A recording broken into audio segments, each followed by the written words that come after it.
Dude, I just finished the recording and then my PC crashed and I lost everything. Now we're here with take two. Scheiße.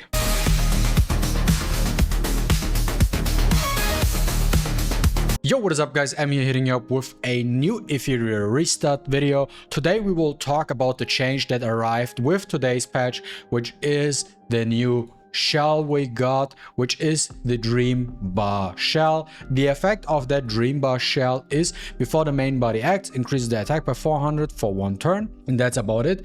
And if we look at the awakened version of the shell, it also states and heals HP equal to 40% of own attack. So you basically have an attack increase and a healing in one with this one, but overall that is not the purpose of the shell. The purpose of that shell is to give you more training data.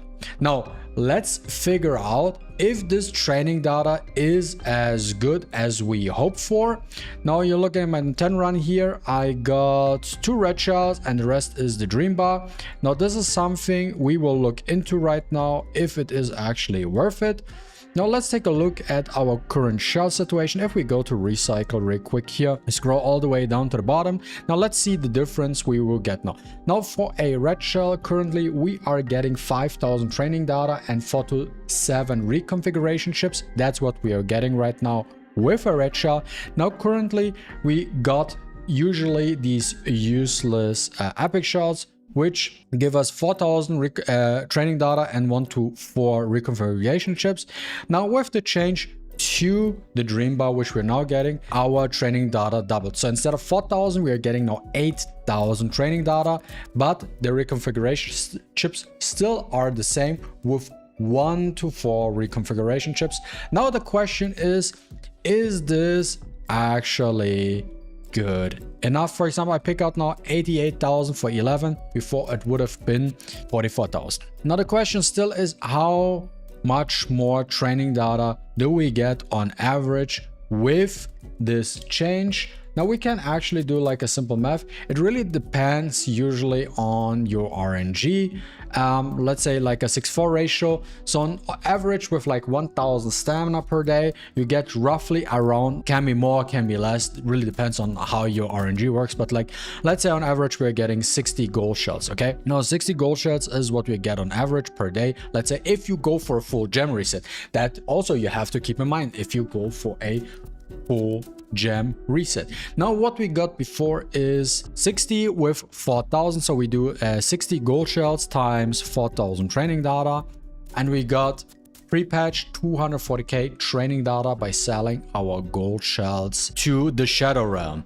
Now that they doubled that amount, we are getting now times 2, 480,000 training data. Now this changed, now this doubled, but we have to look at the big picture overall. Now before this patch, we got roughly somewhere between 1.2 to 1.3 million training data per day if you go for a full gem reset. We also have to keep in mind, okay, how much do we get now? Now if we add the 240k on average, we are now sitting on a comfortable 1.5 million training data. Now if you compare it to what we got before, it's not like a big increase, right? Now it is more, definitely more, but is it that much? Now if you think about it realistically, what that extra 240 to 250k training data does to you, it is basically one free upgrade from a level 40 non-awakened shell to a awakened shell. To look at it from a different perspective, it is now 7 more re-rolls into your passive effects. Now, is this good enough overall? I don't personally think it is good enough. It is a step into the right direction, but personally, I do not think this is enough for every single player out there and to actually fix our economy problem also with the shell dungeon. Now, what would be a good amount of training data for these gold shells to actually make our grinding worth and that it does not feel miserable to get gold shells? In my opinion, 15,000 per training data per gold shell would be a reasonable amount, because let's say we get 60 on a full gem reset. Now times 60, we're getting 900,000 training data. Let's do this minus 240k. We have to do that because that's what we initially got, right? It's 660,000 training data.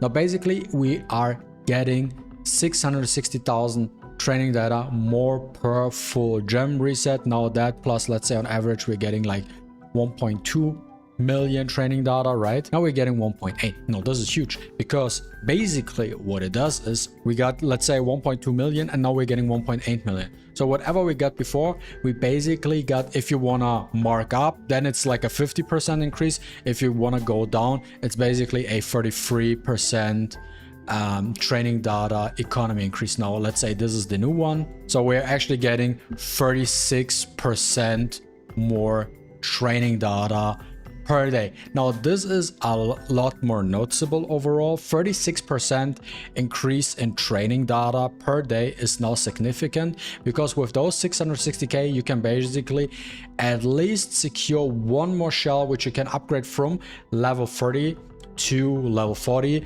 The awakening part is probably not enough anymore, but at bare minimum it is already a significant increase. Like now this feels actually good. Now if you look for example at your farming, right, you farm whatever you farm, right? Now you look at your shells and then you see, okay, what did I get with a amount of 15,000 training data per gold shell? You will look at your runs, and if you see for example a shell like this with only like 2 matrices, you will be like, your feeling will be either like, why couldn't it not have free shell, like free matrices, or I would rather had now a gold shell instead of a useless red shell which I cannot use, right? Now this is the difference between, then you would actually feel the difference, and then it would make you feel like, okay, you know what, I rather have the gold at this point than the red one. Rather give me a red one with guaranteed free matrices than giving me a useless one. Now the gold one feels a lot better this way. Now how do we get those new shells? Actually, if you look at Nikonan, like all the dungeons that really matter, right, they do not drop in Nightmare and they also do not drop in Hell. They only exclusively drop in Inferno, and that's for all 4 of them, and only for these ones, for the end game shell dungeons, for the ones before it does not drop, but it really doesn't matter because at the end of the day we're looking for the red ones nonetheless. But this one will only drop Inferno, so keep that in mind. If you cannot farm Inferno, you're not getting that increase. Also, I would like to see a bigger increase. That's why I feel like 8k is not enough and 50k would be more decent, because there are also a lot of people out there who will not refill their stamina and do full gem resets every single day. Keep that in mind, and also they need progression as well. So yeah, I think it, as a to finish this video off, I think it's a step in the right direction, but I feel like also it is not good enough yet for how much we have to grind in this game. Let me know your thoughts in the comments down below. Do you agree? Do you disagree? How do you feel? Do you think it's a great change? Do you think it's not as amazing as you thought or might have been? Let me know, guys. And as always, if you enjoyed watching this video, don't forget to leave a like in the comment down below. I really appreciate it, and see you with the next one. Deuces.